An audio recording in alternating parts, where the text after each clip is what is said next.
Alright, Lava Nation, what's the dealio? Welcome to another video. In this episode of Crime with Lava, we are talking about Rob Reiner, the Hollywood legendary director, all the crazy movies, dope movies. But anyway, he got killed by his own son, his own flesh and blood. Him and his wife were murdered by their own son. You don't wanna miss this. If you don't know what's going on, check this video out. Let's go. We have brand new information in the murders of Hollywood legend Rob Reiner and his wife Michelle. Their own son is reportedly now in custody, accused of killing them with a knife. I kind of knew that I wanted to relapse, basically. And that is Nick Reiner, in his own words, appearing on the Dopey podcast in 2018, talking about his struggles with addiction. What we now know about what potentially led up to the fatal confrontation inside of the LA mansion Sunday night, and what the relationship recently was really like between Rob and Michelle Reiner and their son. We're on the case presented by Law&Crime. I'm Stewart. Yeah, so they got killed by their son Nick, and they said he was addicted to drugs, he was battling addictions. So let's just get into it.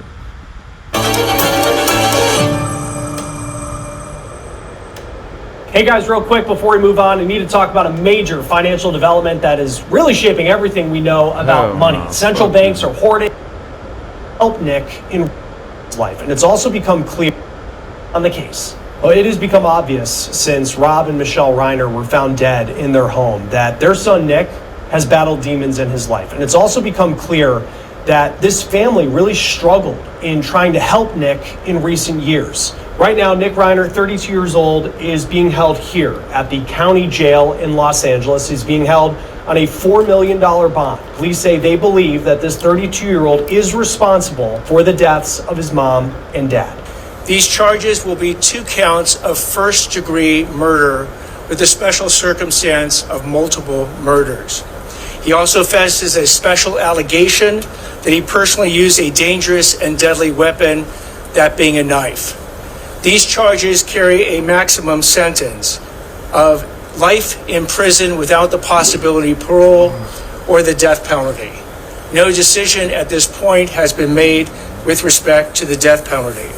Police and the district attorney in Los Angeles just gave a news conference a short time ago. I will say they did not release much information on the investigation or what they found on the scene, but they did announce that Nick Reiner has been charged with 2 counts of first-degree murder. Police confirmed they believe that Reiner used a knife to allegedly kill his parents. Now, they don't have an exact time of when they believe the Reiners were murdered. They're waiting on more information from the coroner on that. They also said that Nick Reiner is currently going through the process of being medically cleared at the county jail, and once he's cleared, he will go to the courthouse, face a judge, and enter a plea. And we just learned who may be Nick Reiner's attorney. It's a major name in the world of criminal defense, Alan Jackson, the same attorney who represented Karen Reed in her case where she was accused of killing her boyfriend, Boston police officer John O'Keefe. This just came down per TMZ. Now, Rob Reiner, that man was Hollywood royalty. He and his wife Michelle were reportedly found with their throats slit inside their Brentwood neighborhood home in Los Angeles on Sunday afternoon. That is according to TMZ. Their bodies were allegedly found by their adult daughter. LA firefighters were called to the house for a medical assist around 3:30 Pacific time in the afternoon Sunday. Now, before we go on, Man, I just want you to think how crazy it is that your own son could slit your throat. I mean, Hollywood royalty. This is not just anybody here, man, but this is crazy. First degree murder, that means it was intentionally. His son had intentions, premeditated murder. So it didn't just happen. So just take that in, man.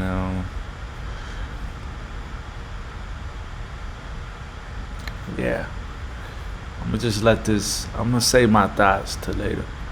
if you don't know who Rob Reiner was, you most certainly know his work, his movies. He rose to fame in the 70s, first as an actor on the show All in the Family that aired between 1971 and 1979, but he wasn't done when it came to his career because he went on into directing, and he is a legend in that space in both comedies and in dramas. In 1989, he directed When Harry Met Sally, absolute classic, starring Billy Crystal and Meg Ryan. Then in 1992, he directed one of the best dramas of all time, I think, A Few Good Men, the movie with Tom Cruise that was nominated for Best Picture at the Oscars. Now, as far as his personal life, he met his wife, Michelle, while he was directing When Harry Met Sally. She was a photographer. They got married in 1989, and they went on to have 3 children together. And one of those kids is Nick, who we're going to talk a lot more about in just a moment. With so much success, the Reiners were obviously powerful people in Hollywood, not just in show business, but also politics. Former President Barack Obama actually told Jimmy Kimmel Monday night that he and former First Lady Michelle, they were going to see the Reiners on Sunday. To this point, it does seem like the weekend for the Reiners, it was relatively typical. Monty Python actor Eric Idle, he wrote on X, Rob Reiner was a lovely man. I spoke to him last night for over an hour. I always enjoyed his company. I met him at his dad's in 1975. He was telling me about filming at Stonehenge and his thoughts for the future. This is so awful. I shall miss him. A clever, talented, and very thoughtful man. So awful. For as typical as the weekend may have seemed to the Reiners, we're also learning that the 24 hours before their murders, there were some warning signs that something may have been wrong. Those warning signs were related to their 32-year-old son, Nick Reiner. It's important to understand the issues that Nick has battled in his life.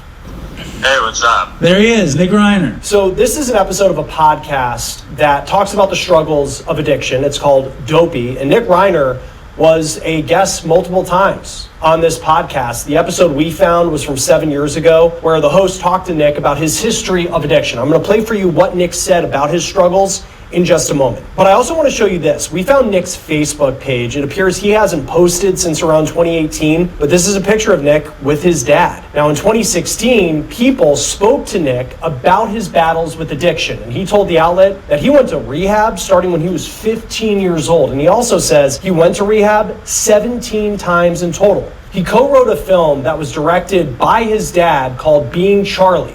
It's about a character that struggled with heroin addiction and homelessness. Quote, "It's not my life, but I went to a lot of these places, so I had a lot of these stories." That's what Nick told people roughly a decade ago. Nick also said, quote, "I was homeless in Maine, I was homeless in New Jersey, I was homeless in Texas. I spent nights on the street. I spent weeks on the street. It was not fun," end quote. Now, on the Dopey podcast, Reiner talked about how he found himself during times of sobriety longing to move back to Los Angeles to get back into his old lifestyle. But what ended your sober run?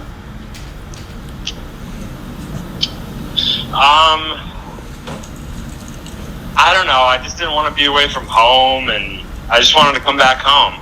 But you also wanted to get back to smoking weed and whatever. I'm not judging you, Nick. I'm just like the show. Like there's a billion or there's thousands. You know what it really was? What? You know what it really was? It was like I kind of knew that I wanted to relapse, basically. Mm-hmm. I didn't even want to call it a relapse. I just wanted to get back to my old life of like smoking weed, kind of taking some pills, like doing whatever I wanted. Yeah. And I knew that if I started to do it back in Maine, I wouldn't really be able to do it. Again, that was Nick Reiner on a podcast called Dopey. So he wanted to get back home so he could get daddy's money and do some drugs in LA where he comfortable and get drugs easy. And so, man, yeah. I don't know what I do know my brother is, a drug addict. And when they coming down off their highs, they can be very nasty. Some are violent, some are not. My brother's not violent, thank God, but yeah. So I don't know what happened. I don't know.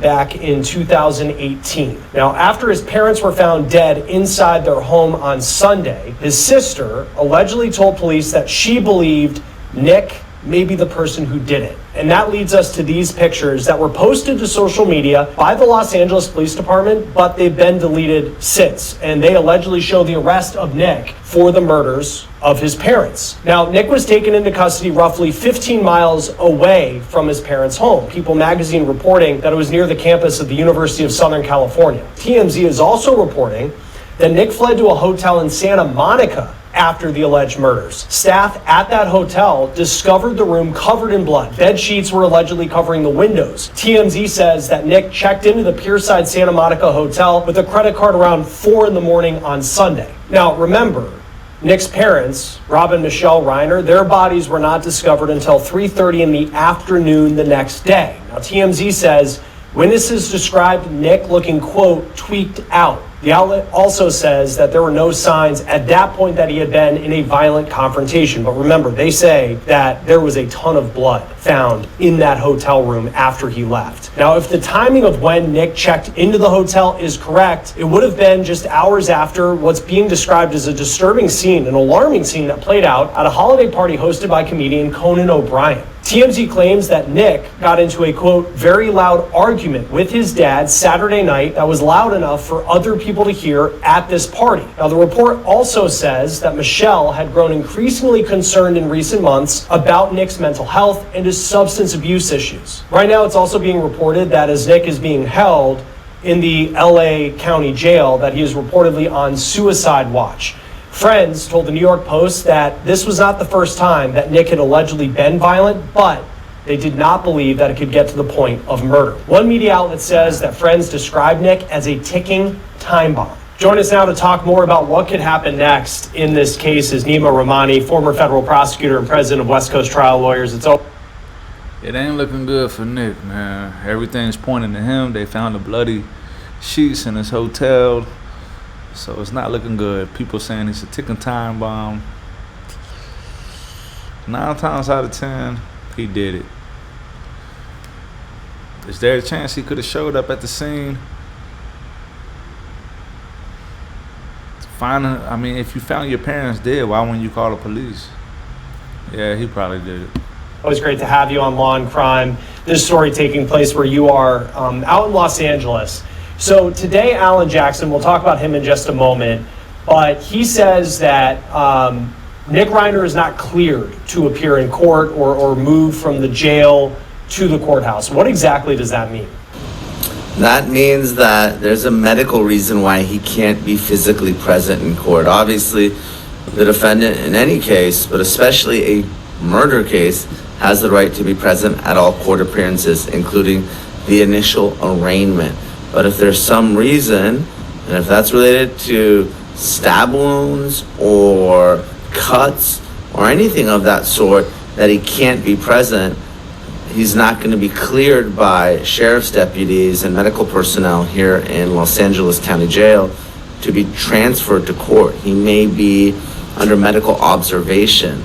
Now, there were some reports that after the stabbings, he went to a hotel in Santa Monica, which is just adjacent to Brentwood here in Los Angeles. And again, these reports are that there was a significant amount of blood in the bed and in the bathtub. So if that's the case, maybe he was injured during the course of this attack. Could it also mean any sort of mental health evaluation could be ongoing at this point, or typically if it's like what we're hearing that he's not medically cleared, that it'd have to be for a physical injury? It could be mental health related. It could be drug related, right? There are reports that Nick Reiner had a significant substance abuse problem and has been in and out of rehab. Obviously, we don't have a urine analysis or anything of that sort. This is just, according to reports here in Los Angeles, that he was acting erratically at the Christmas party the day before on Saturday, and hotel personnel on Sunday, and him being near USC in downtown Los Angeles when he was arrested, which is, a good 10 to 15 miles away from, where the murders happened and where the hotel is. So obviously this is all speculation, but it could absolutely be mental health related or drug related.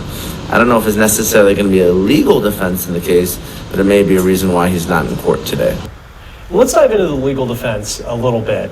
We talked about a case that Alan Jackson took on out at Pepperdine involving a young man who allegedly drove a vehicle and killed four college students. Alan Jackson took that case on. He also took on the case of course, Karen Reed.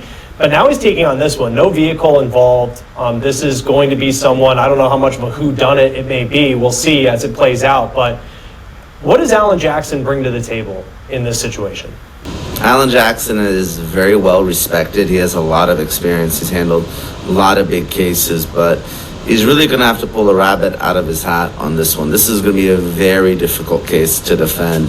And I'll go through some of the possible defenses. One is not guilty by reason of insanity. That is a very high burden here in California. So what would happen is you have a trial as to whether Nick Reiner did it, and then a trial on whether he was legally insane at the time.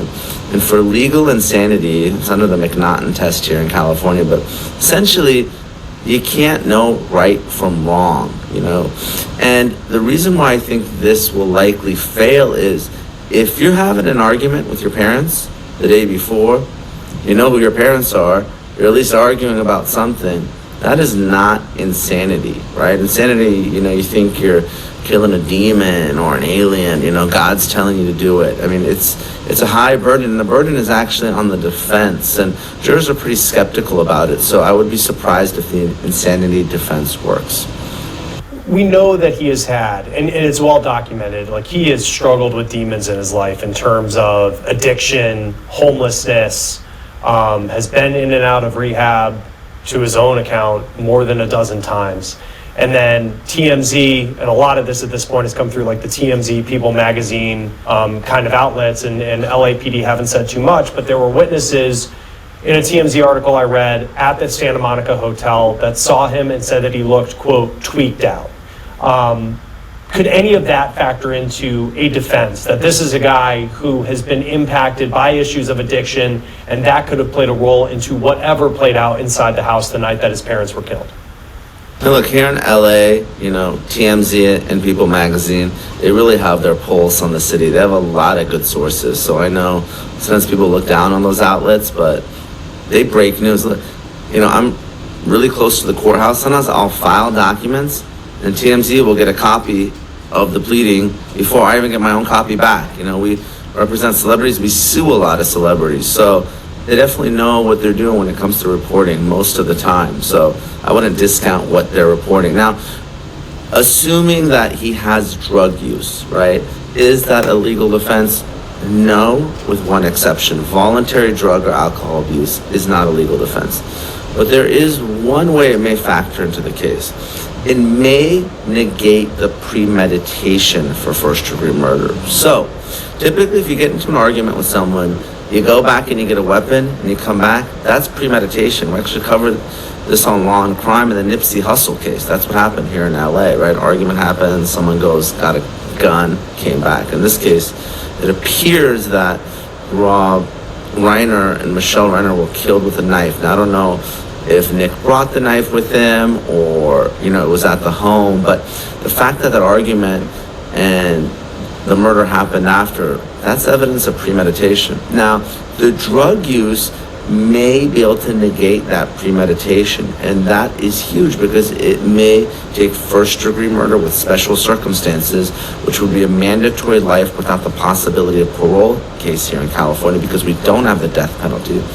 It would make it a 25 to life case. So certainly not a home run win by any stretch, but under the circumstances where I don't think there's any self-defense argument here. I mean, he's 32, his parents are significantly older, right? I can't imagine this being a self-defense case, but maybe something will come out.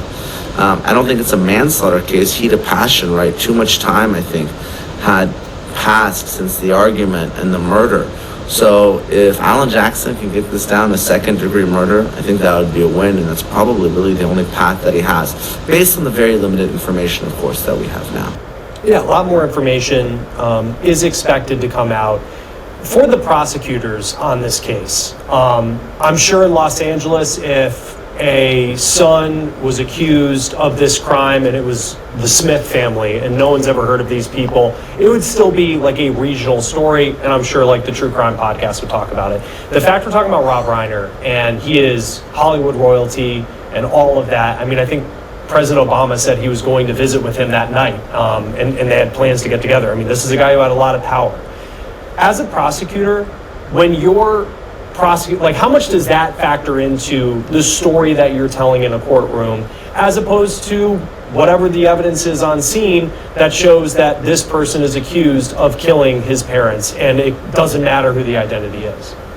Chris, this is probably going to be the biggest case since OJ, in my opinion, because of it has the Menendez brothers, right? A son killing his parents, right? It has the celebrity factor, right? In terms of who the victims were, you know, Rob Reiner, again, Hollywood icon. But you're going to have the who's who of witnesses in this case testifying at trial. And believe me, I do think this case will go to trial. You have Conan O'Brien, you're going to have folks like Larry David, Billy Crystal. I mean, there's images of them in tears. I mean, the Reiners rubbed elbows with Hollywood elite, and they were all recipient witnesses to a lot of this. And again, because there's no death penalty, and because I can't see LA County District Attorney Nathan Hochman giving any type of deal, again, I gotta put my lawyer disclaimer, things can change, of course, but the way I view this right now, this is gonna be a huge case.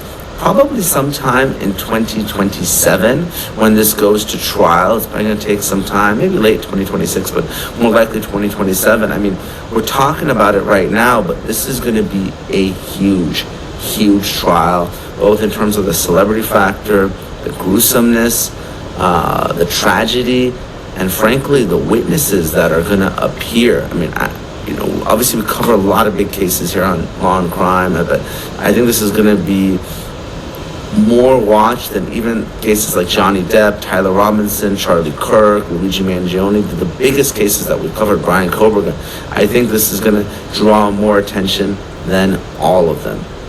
And such a big part of it, like you talked about Conan O'Brien. So the night before, they were at this holiday party at Conan O'Brien's house.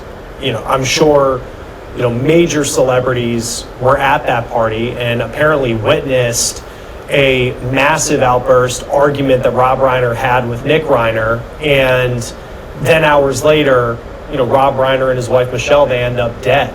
How does the fact that that happened hours before, how could that factor into the evidence that the prosecution presents? Because then at the same time, we don't know how long after the Reiners were killed, but you still have this moment where obviously there was some sort of issue within the family that became very public at this party. Chris, I think that holiday party is the strongest evidence in the case.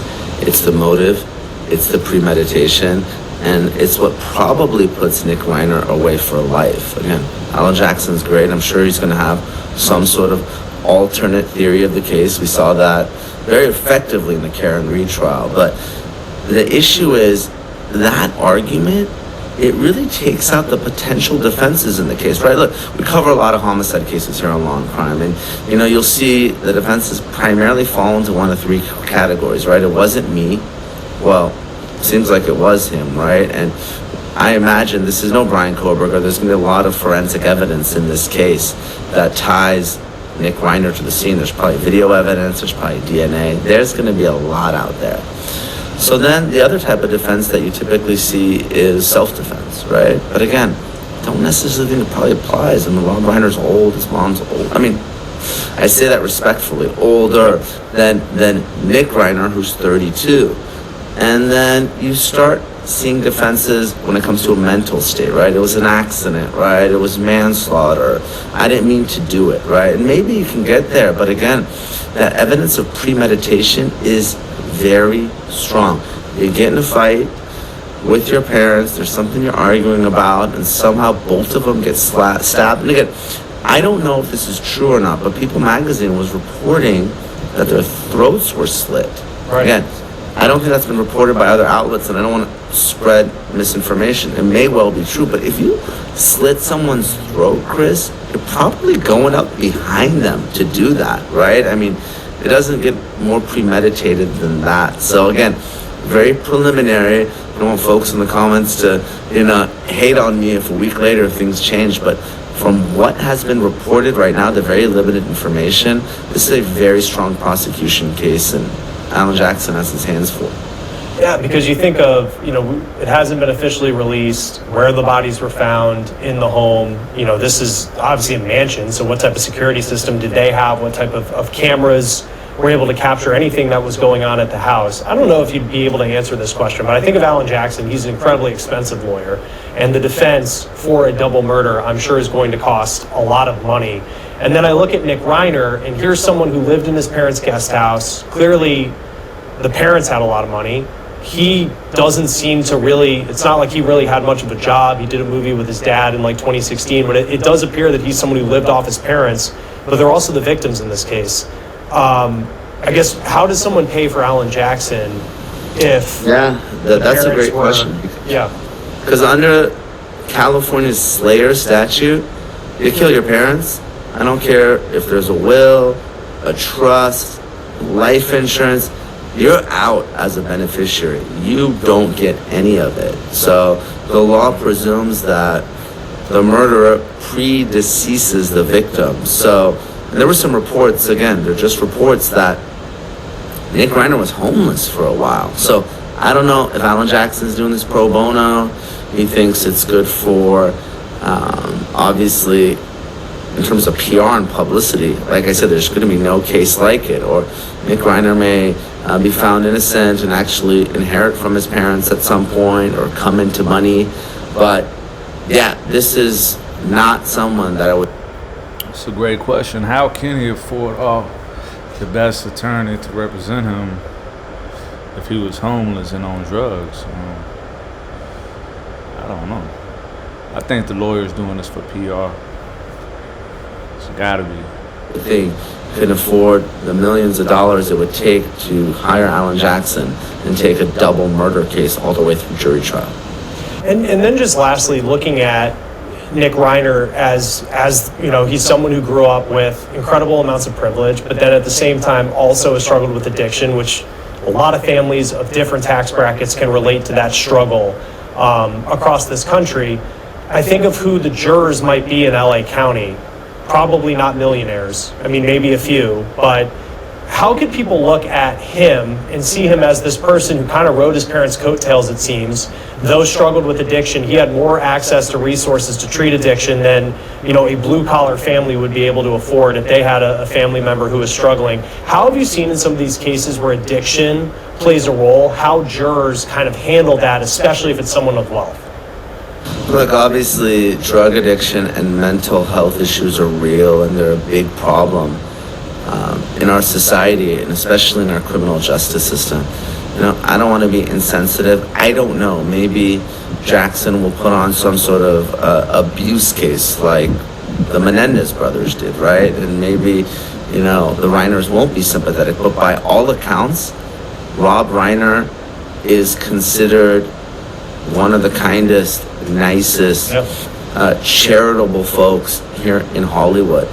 His reputation is really pristine. Now, maybe folks don't like his political views, but I don't think anyone has ever said that Rob Reiner has spoken a mean word or done a, disrespectful act to anyone. Now, obviously, I don't know how he is as a father, but I don't think folks are going to have a whole lot of sympathy for Nick Reiner. They'll probably think he's some sort of Nepo baby, and, he had all the opportunities in the world and he squandered them. And he took his own parents' life.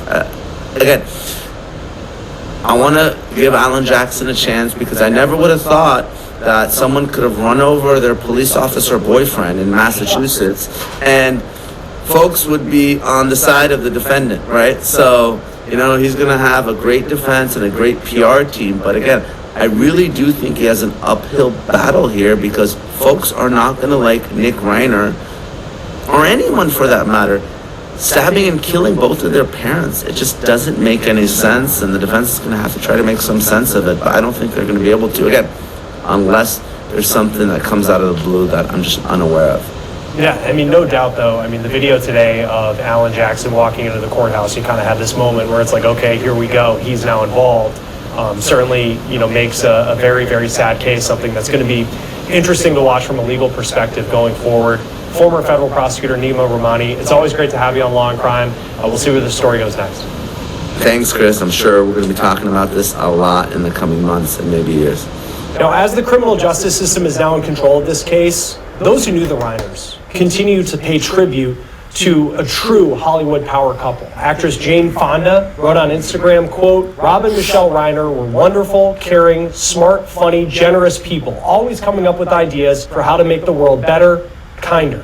They had been helping me launch the committee for the First Amendment. I saw them the night before last, looking healthy and happy. I am reeling with grief, stunned." Then you have music legend Paul McCartney, who wrote on Facebook, "Life can be so unfair, and this tragedy proves it. His father, Carl Reiner, was a great humorist before him, and Rob followed in his dad's footsteps, doing a terrific job, making many great films. I will always have fond memories of Rob, and the idea that he and his wife will no longer be in the world with us is heartbreaking. Thanks for all the humor. Rest in peace. Love, Paul." Then you have author Stephen King, another Hollywood heavyweight, saying, quote, "I'm horrified and saddened by the death of Rob Reiner and Michelle. Wonderful friend, political ally, and brilliant filmmaker. Rest in peace, Rob."